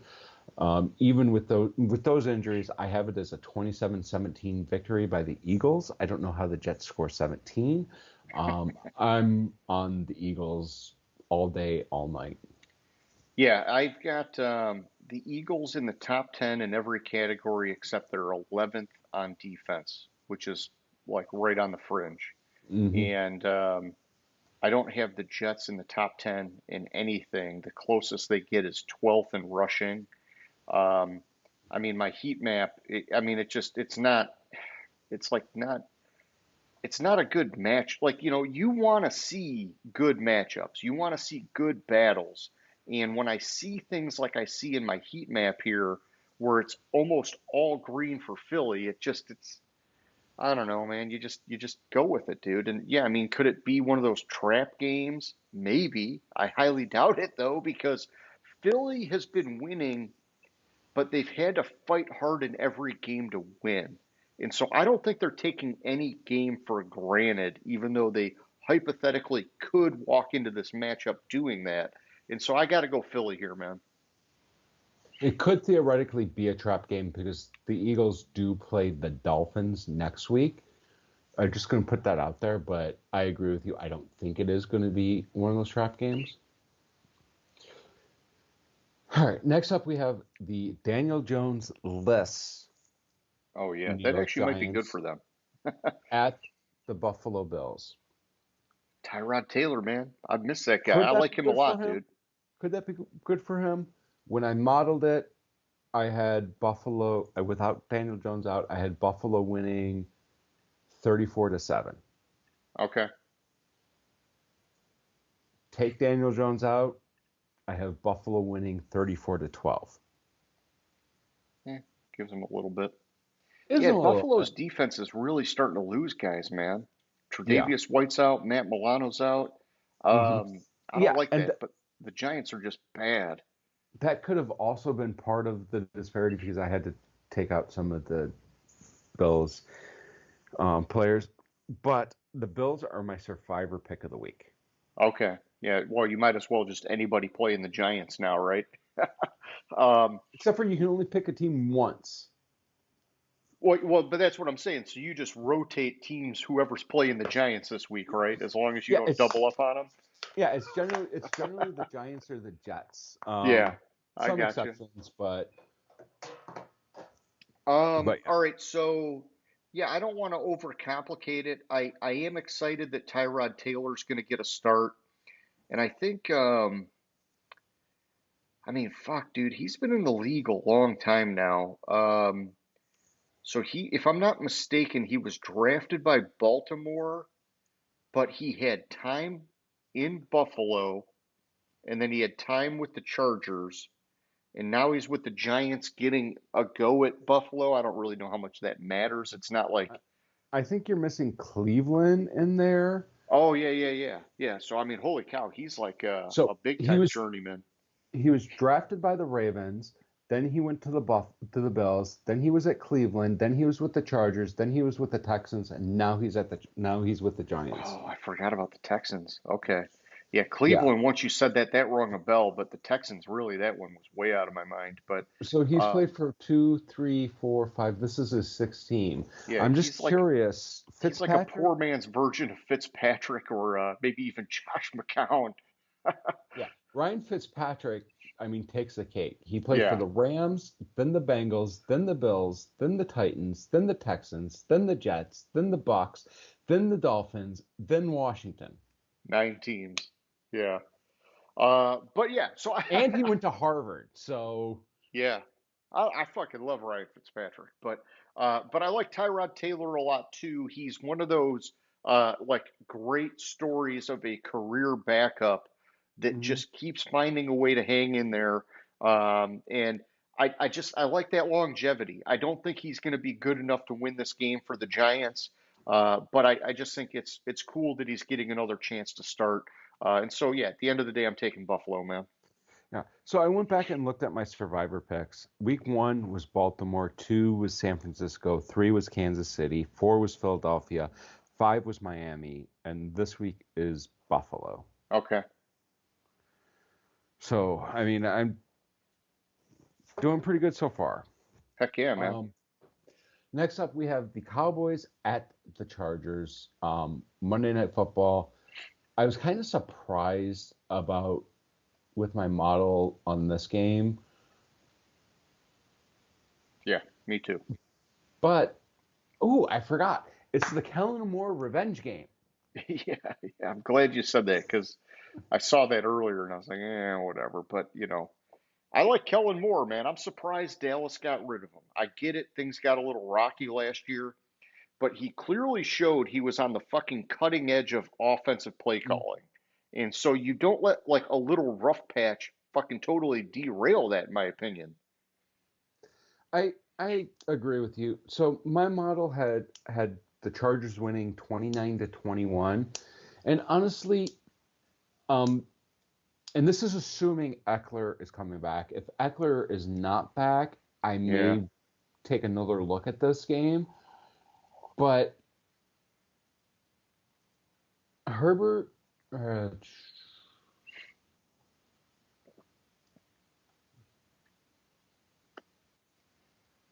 they're 13th in passing. It's not bad, but you'd like to see more out of them. And I get it, Mike Williams is out, but still, they've got weapons, and I think part of it yeah, is Eckler being out is really what's hurting that offense. yeah, that's what's hurting the offense. What I don't like is it's off a loss for the 32-point loss for the Cowboys last week, Yeah, which and they only scored 10 points. But the Chargers are coming off a bye. I'm gonna stick with my model pending Eckler's status. I got you. No, I mean, I thought it was weird that my model picked the Chargers as well. I think this is maybe another one of those ones where I've got some home field advantage helping the Chargers. Um, and I would definitely be more comfortable if Eckler plays, but I'm going to take the Chargers. And if something changes between now and Sunday, we'll be talking then. Yeah. Last up, we have Thursday night next week, which is, the Jags at the Saints. I almost said it the other way. I wanted to double check. My early modeling on it has the Saints winning the game barely. When we get closer after this weekend, I'll be able to take a further look and add in the stats for this past week. But for now, I'm going to stick with that pending any updates. And I'm the other way. I've got the Jags, and I made the pick just from the gut. But while we were talking here, I did just skip a week ahead in my model, and obviously a lot can change. But my model has Jacksonville winning, and I mean it's in. Well, no, it's not in Jacksonville. It's in New Orleans, right? Yeah. Yeah, I mean, still, I'll take Jacksonville, and we've got time to hash that one out if something changes too. But I mean, in my power rankings, I've got the Jags in a healthy spot above the Saints anyhow, so I got to stick with that. All right. Sounds good. Anything else for picks this week you want to hit on? You wished we hit on? No, my man, I'm good. How about you? I'm good. So take that ball and roll with it for question of the week. All right, dude. So, and I'll just admit that this is a little bit of a weak question of the week, okay? But I'm going to give you a bonus question. And so we'll start with the first one, which, I'll give you my answer like I always do, so you got a little bit of time to think about it. But, James, I just want to know, are you warming up to Taylor Swift mania? Because apparently it ain't going anywhere anytime soon, dude. She's at every fucking Chiefs game now. She's in the news every She didn't fucking go to the day. Minnesota game. What? She didn't go to Minnesota. I thought I just saw something. Oh well, all right. Okay, so for the last night's game is why she was in the news then, because she was like Yeah. hanging out with fucking Kelsey's mom or some shit or whatever, and No, God, you can't even get it right. I mean, how are you going to ask a question of the week and not even ask it right? A couple weeks ago on Thursday night, she was hanging out with Kelsey's mom. The first game she went to, or Sunday, she was hanging out with Kelsey's mom. Last night she was hanging out with Mahomes' wife. Well, I heard both last night. I heard about Mahomes' wife. But either way, here's the thing. I don't give a fuck. I don't want to hear about it anymore. It's not football. I get it. The NFL wants to have a wider fucking offense, but this bothers me. It's just like the garbage they did with Good Morning Football, James. 90% of it is not football. Get fucking rid of it, man. I want to hear about football, dude. I am 100% on board with that. I was just fucking with you. You got to play devil's advocate. I get it, man. I have the problem in my house with somebody that likes to ask me and send me memes of whoever the Taylor Swift at fucking Chiefs games, and I keep telling her I don't care and not funny. And the last time she did that, I told her I was gonna block her on Messenger if she kept doing it. I am so sick and fucking tired of it. I can't even tell you. Yeah.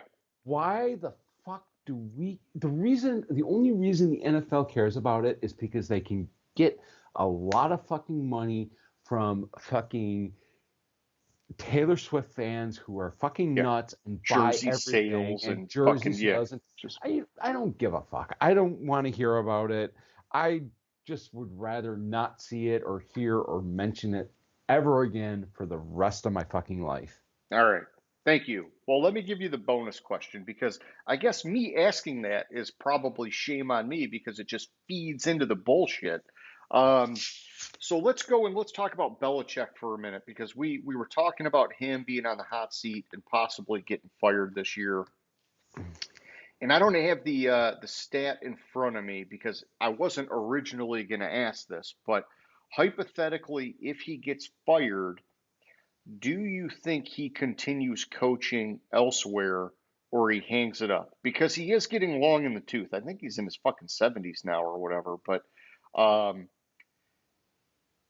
I'm sure another team would give him a shot just on name alone. Some team would fucking want to bring him in. And I think that when, if I'm not mistaken, he is in very close reach of Don Shula's win record. No? He won't ever fucking make it.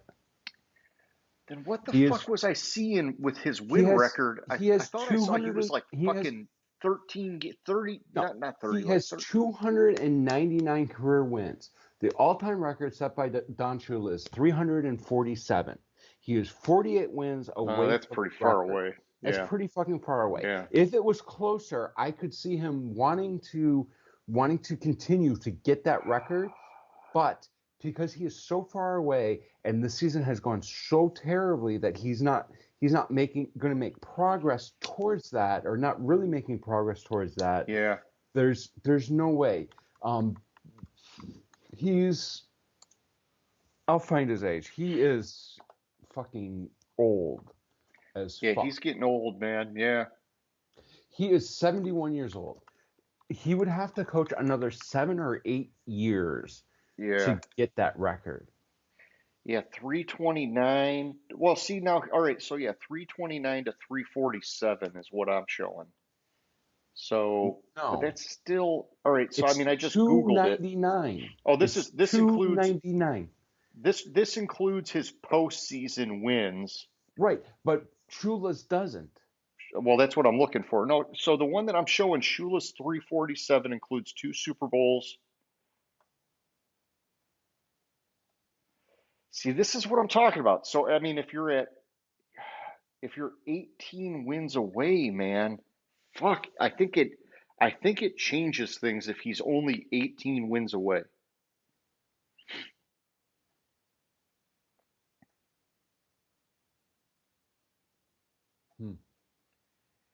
Hold on a second.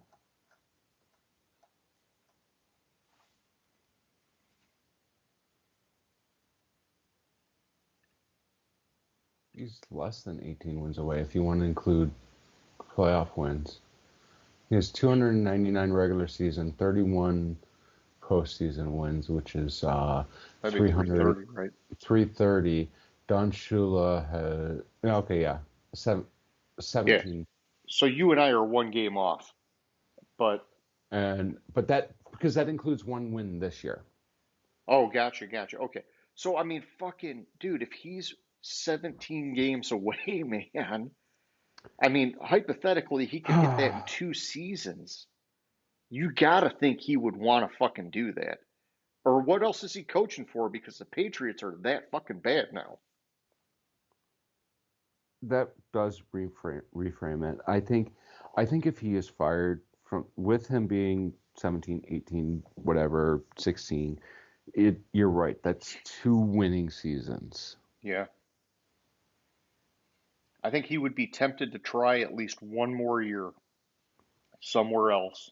And if it was a disaster, maybe he hangs it up because, like you said, the dude's in his fucking 70s, man. Yeah.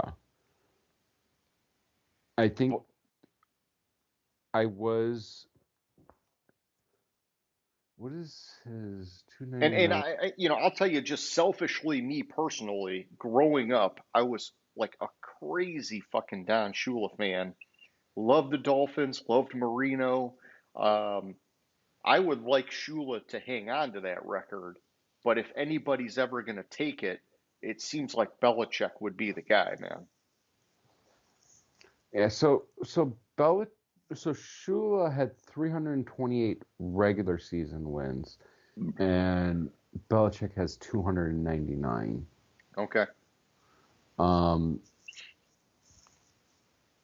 wow, It makes it interesting, dude. it does. It makes it more interesting than it should be because Yeah, the 347 does include playoffs, yeah. and 299 doesn't include playoffs for Belichick, which is where because I had heard this question that somebody asked one of the sports shows I listened to had asked it, and they must have had the number wrong.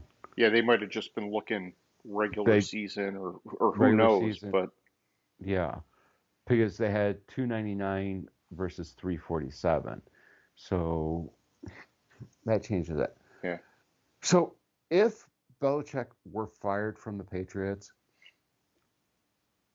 5 teams would be lining up to hire him. Oh yeah, easily. Plus, the Yeah, bottom half of the league would be lining up yeah, to hire him, basically. yeah. So Everybody would be like, "Hey, I'll fire my coach. yeah, Just come to my so team." and like you could get that 17 wins. Like if you have even if it's a bad season, that's only like 4 years. Yeah, I mean, I don't know that he wants to be in it for 4 years, but Right, but I'm just saying yeah, hypothetical. Like that's only four years, and it's that's 17 games. That's not including whatever New England's like. Say New England wins 3 more games, then it's 14. Then yep. that's it's still 2 losing seasons, And you get there. I and mean, you get it's there. it's almost like it's a guarantee that he's going to get there. It just might have to be with another team other than the Patriots. Yeah. Unless he really just said, I'm done. I'm going to retire. Like, if he wants it, he's going to get it, dude. Well, honestly, that's got to be the only thing he's coaching for. Hmm. Yeah, you could have argued that he wanted a Super Bowl without Brady and whatever else.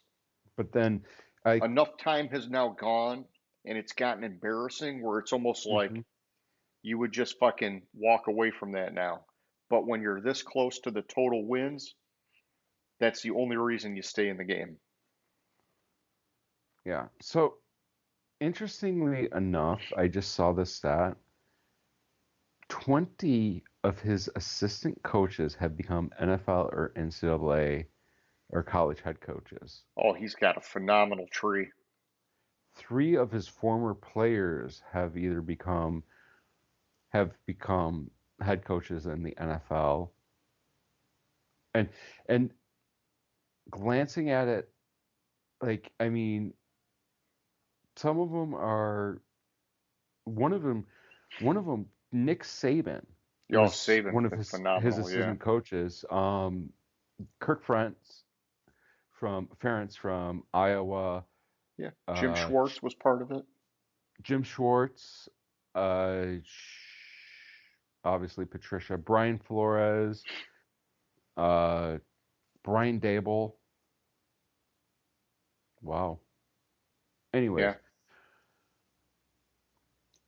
I'm gonna say based on the updated numbers or the updated um, looking at it correctly for overall wins, I would say that that's the only reason that he's Yeah, holding he's on. going for it. He's going He's for it. going for it. And I think, like I said, any team would pick him up in a heartbeat. Yeah. Yeah, I like what you're saying. The entire bottom half of the league, they would open the door and be like, whatever the Hmm. fuck you want, whatever the fuck you need. And probably even a few more that you would not expect would be like, oh, we got a chance for Belichick, we're doing it. Yeah. So he would have the pick of the litter. All right, well, that's all I had for question of the week, man. Show wise, yeah, we're pushing 2 hours. You got any last minute thoughts or tangents you want to go running down, man? I don't think so. I think that's about it. Okay. Well, maybe as we get closer to the end of the year, we'll put a pin in the Belichick thing and we'll save a question of the week for, potential landing spots because I gotta believe he's out of New England. Yeah, So, really. all right. Well, yeah. So for anybody who's watching, we hope you like the show. We're gonna keep it rolling every week, just like we always do. Next week will be our Week 7 Power Rankings game picks. Blah blah blah blah blah. If you haven't already, hit us up with a like, subscribe to the channel. Somebody fucking please name that stadium. And yeah, we're not itching for a question of the week 'cause we just had one, but you can do that too. So like always, man, it was fun, James. I'll catch you later, man. All right, sounds good. Have a good one. Gridiron Grinder. Hut hut hike.